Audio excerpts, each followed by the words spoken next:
Good morning, this is Walter Edgar. We talk today about South Carolina history, specifically something about Charleston, one of the great colonial cities on the eve of the Revolution. And if you have any questions about today's presentation, drop me an email or drop it with Sherry, and next week I'll answer those questions before I begin our conversation. I'd like to start today with a poem written by an English sea captain and his visit to Charleston. And he described it this way: black and white all mixed together, in constant, strange, unhealthful weather, burning heat and chilling cold, dangerous both to young and old, boisterous winds and heavy rains, fevers and rheumatic pains, agues plenty without doubt, sores, boils, the prickly heat, and gout. Mosquitoes on the skin make blotches, centipedes and very large cockroaches, frightful creatures in the water, porpoises, sharks, and alligators, houses built on barren land, no streets or lights, no lamps or lights, but streets of sand, pleasant walks if you can find them, pleasant, scandalous tongues if any mind them, large potatoes, sweet as honey, water bad, past all drinking, men and women without thinking, everything at a high price, but rum, hominy, and rice. Many a widow's not unwilling, many a beau not worth a shilling, many a bargain if you can strike it. This is Charlestown. How do you like it?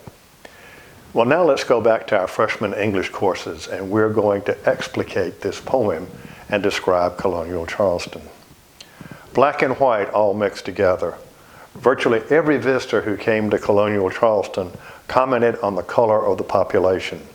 Most, as did our 1774 English visitor, overestimated the black population. He said the population of Charleston was 30,000, 20,000 of whom were enslaved African Americans. A Philadelphian said the population ratio was 4-to-1.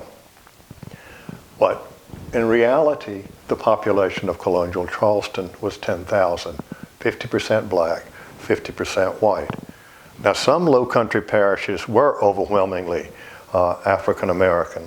St. Stephen's only had 226 white residents, Goose Creek 439, St. James Santee 437, and in the area around Georgetown, the population ratios match those of Barbados.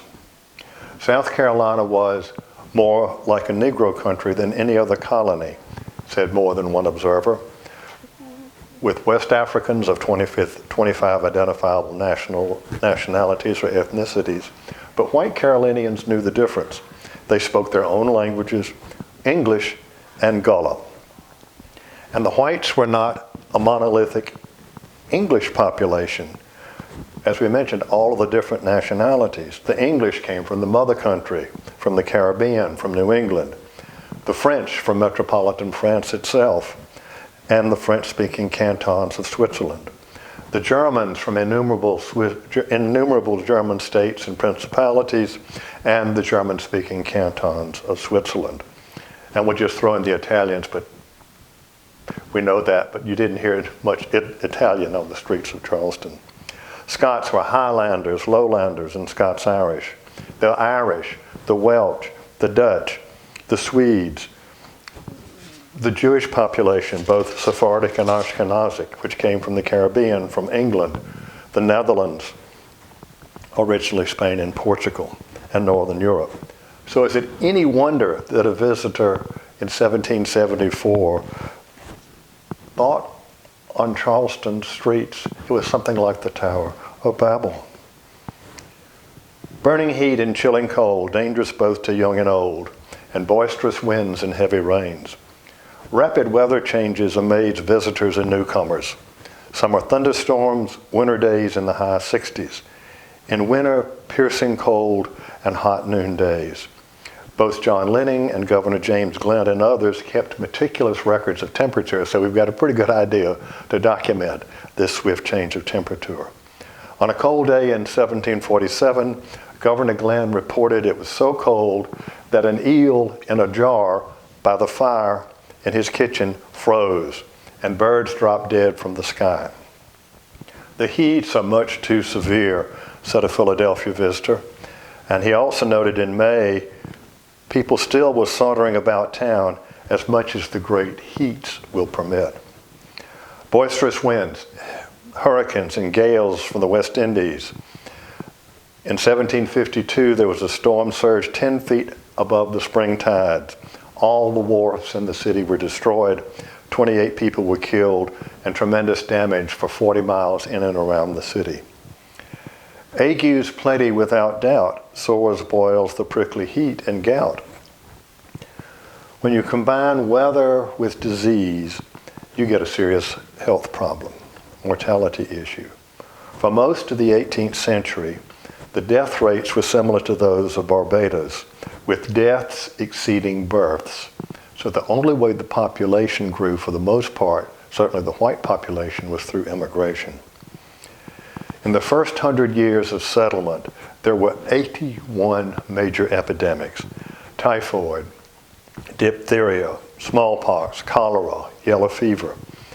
In 1760, a smallpox epidemic swept the city. 730 people died. That was about 10% of the population.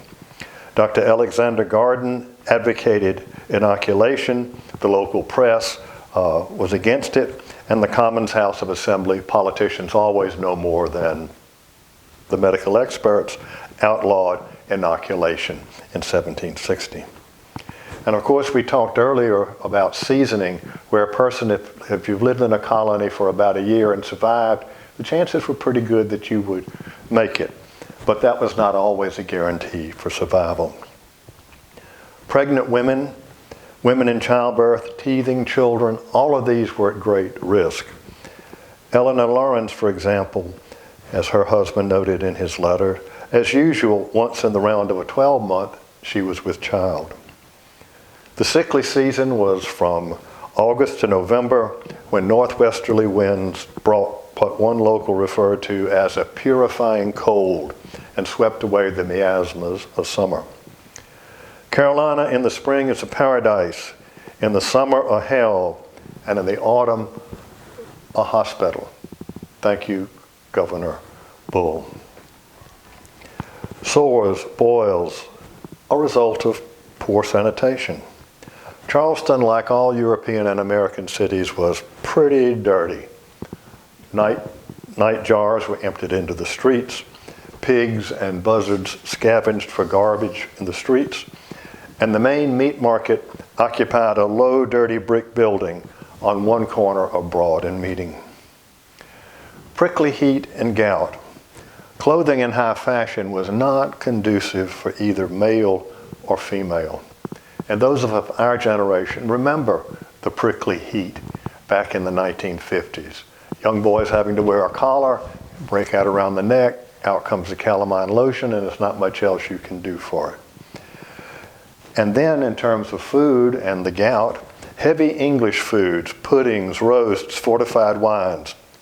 Henry Laurens, who was always very proud of his own health, and he did not overeat or get fat, complained bitterly when he suffered from the gout, because he said, I was always careful with my diet and drink, while a lot of his peers who really had to keep expanding their wardrobes didn't get the gout. Mosquitoes on the skin make blotches, centipedes, and very large cockroaches. Mosquito netting was a must for those who could afford it. Mosquitoes were just considered a nuisance, not a health menace. People did not realize then that mosquitoes were what brought the disease, malaria and yellow fever. Those diseases, people thought, came from the night air, the miasmas. And in addition to the native palmetto bugs, the German cockroach coming in with ships found a welcome home in the port city. Frightful creatures in the waters, porpoises, sharks, and alligators. Now, porpoises didn't really frighten old-timers, but all residents were leery of sharks and alligators. A lot of stories in the South Carolina Gazette, which was one of 3 Charleston newspapers, talked about bodies being fished out of the harbor. As one noted, they had been an alligator's breakfast. Crabs were said to be 12 to 14 inches across. Now that, folks, that's pretty big. It's been a long time since I've seen a blue claw that big. I might remember it from my childhood on the Gulf, but that's pretty large. Not exactly charming swimming companions. But then few Europeans, especially adults, swam anyway. But Native Americans and African Americans swam frequently. So they got rid of their body odors. The Europeans did not. Taking a bath was unhealthy. Another example of why you got sores, boils, the prickly heat, and gout. Houses built on barren land, no lamps or lights, but streets of sand. Our 1774 visitor complained that none of the streets being paved and the soil being very sandy, it's a disagreeable circumstance in hot or windy weather. Now, in terms of the barren land, was he perhaps referring to new subdivisions that had spread out beyond the walls of the original city? Now, sandy streets littered with filth made boot scrapers an essential household item at Charleston's front steps. And as we know from all visitors, the houses and public buildings erected after 1763 were certainly grand indeed. No lamps or lights. In 1769, Charleston appropriated a small sum of money for street lamps, but they didn't do much good. Poor lighting meant that Charleston, like London and most English cities, had a high crime rate. You didn't go out after dark unless you were accompanied or armed or with enslaved persons as bodyguards. Almost every week, the Gazette or one of the other two newspapers would report a body floating in the river with purses missing or purses slit. There were lots of taverns, which of course did not necessarily help the crime rate, may have helped it some. In 1773, there were 115 licensed taverns. That's one for every 5 adult white males. And I say for the white males because African Americans by law were forbidden from going to taverns, even those who were free. And women were not supposed to be going to taverns. Ladies certainly did not. That reflects the fact that Charleston's a port city. And of course, there was a ready market for those 5 taverns. Pleasant walks, if any find them. Now, Captain Martin, who was our English sea captain, must not have tried very hard. The streets may have been sandy, but as other visitors, particularly those from New England and Philadelphia, New York, commented on what Charleston being and the neighborhoods being such agreeable places. And Charleston's private gardens were already drawing visitors' comments. Nurseries supplied city and country dwellers with plant materials, but it was the rural retreats where South Carolina gardening and pleasant walks were most likely to occur. William Middleton's garden at Crowfield has been celebrated since the 1740s. And for the public, there was the Newmarket Race Course, and there were taverns and inns and refreshments up the neck. And of course, you either had to walk there or you rode. Scandalous tongues, if any mind them. Now actually, there were really very few public scandals in terms of politicians, unlike the political corruption in Virginia. Occasionally a colonial treasurer mixed public and private funds, but they were always made good. And then there were administrators of estates and guardians of orphans. Early on in the 18th century, this was something of a scandal. Sarah Trott, who was the wife of one of the judges in colonial South Carolina, kept getting herself appointed as a guardian of children, and she promptly raided their estates and enriched herself. That's why some of the best records we have of colonial South Carolina are the inventories of estates. The legislature required that estates be inventoried down to the andirons and a handful of books and broken crockery so that heirs would not be cheated out of their inheritance. There were duels. Thomas Middleton fought a duel with British Colonel James Grant over challenges of cowardice. And the city's demi-monde, controlled by mulatto courtesans, catered to a white population. Now, there were some true scandals. So Edgerton Lee had an affair with his ward, who was also his wife's younger sister. John Laurens, a cousin, noted that among the city's young elite, she already had a slightly besmirched reputation. Mary Perrineau deserted her husband and decamped the province with Governor Thomas Boone when his term as governor was up. Sir John Colleton divorced his first wife by private act of Parliament and married his former father-in-law's mistress. In his will, he left her a watch, saying that he hoped she would make better use of her time in the future than she had with him. The market's dear and little money. The cost of living in South Carolina was high as compared to other colonies. Governor Glenn, in 1750, had divided the white population of the colony and said 20% had plenty of the good things of life. Another 20% had conveniences of life. 40% enjoyed the necessaries, while the bottom 20% eked out a bare existence. And others, particularly promotional materials to attract new settlers, described South Carolina as a good poor man's colony. Governor Bull said in 1770, "I must confess the necessaries of life are dearer here than in England." Little money probably referred to money in circulation, but the South Carolina pound, which was paper currency, was one of the most valuable colonial currencies, and for over a half century floated at, I didn't say floated, it actually stayed at an exchange rate of 7-1 to the pound sterling. Money was lent at interest by law at 10% and then at 8%. Just think, wait a minute, all of us out there, and what did we just find that the interest rates in this country were reduced to almost zero? 10% and 8%. That's how many people in South Carolina made money on the side. And every organization, social, civic, what have you, lent money because money made money. Some Charlestonians spent approximately the same percentage of their income on clothing and household items as did other colonists, but since they had more money to spend, their consumption was higher. This was a very materialistic society, a legacy of the Barbadian influence, where fear of mortality, Indians, slaves, disease, Spanish, and the French meant that you lived it up, you enjoyed life. Large potatoes, sweet as honey. Water bad, past all drinking. Sweet potatoes, the yam, a West African import, just one example of food exchanges across cultures. Now the city's water was horrible.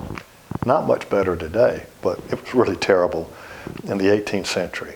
And it was so bad that if an apprentice got drunk, the person to whom he'd been apprenticed would take him to one of the local pumps and force him to drink city water until he regurgitated. Now, given the fact that water was so bad, is it any wonder that people consumed alcohol in copious amounts? Men and women without thinking. Charleston was noted for its pleasures. Some of the finest music in the colonies. Josiah Quincy Jr. of Boston, for example, was entranced by the music he heard at the St. Cecilia concert in Pike's Tavern. The first theatrical season in the colonies was 1735. And the prologue, and that was a very 18th century custom, is that some local wit or poet did a prologue before the play went on. And so this prologue said, and it contrasted South Carolina with New England, where they hanged witches and abjured plays, and said, with Charleston, there's nothing wrong with the little time that heaven to mortals spares, where we can blend amusement with the shades of life.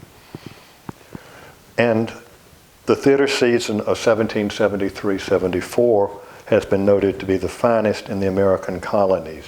188 performances, 12 of them being Shakespeare's plays. Dancing. Both men and women were noted for their abilities on the dance floor. Obviously, we've got good genes because We all shag, don't we?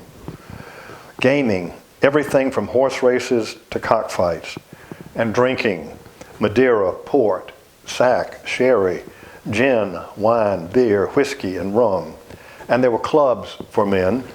Charleston had dozens of clubs. There were well-known ones such as the St. Andrews Society, the South Carolina Society, but others such as the Beefsteak Club, the Monday Night Club, the Club of Libaquarians, and the Bachelor Society. Regardless of the name or purpose, the punch bowl was a prominent feature of most. And a commentary that South Carolinas were absolutely above every occupation but eating, drinking, lolling, smoking, and sleeping. But Charleston had 3 newspapers for a white population of between 5,000 and 6,000. Boston had 6 for 15,000. Philadelphia had 4 for 30,000. But on a per capita basis, South Carolina had more newspapers because you only have a white population of 5,000, and then the percentage of those who could read is going to be relatively small. Ships from England brought the latest English periodicals and newspapers, and the libraries of colonial South Carolinians were extensive. Local scientific community had strong international connections from the 17th century onward. And then there was the Charleston Library Society. And a comment on one of our Charleston newspapers, the Gazette, was the only newspaper available in most of North Carolina, Florida, and both East and West Florida once those became English colonies. And they had subscription agents there.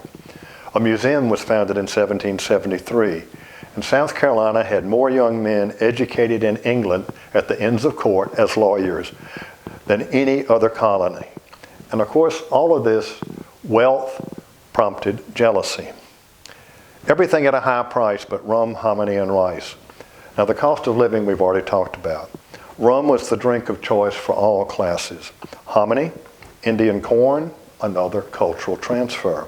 And rice, the economic mainstay of the Low Country for more than a century. Most rice on the local market, though, was broken rice.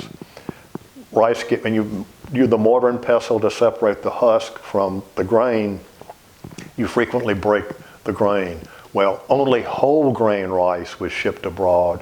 That kept for domestic consumption was broken rice.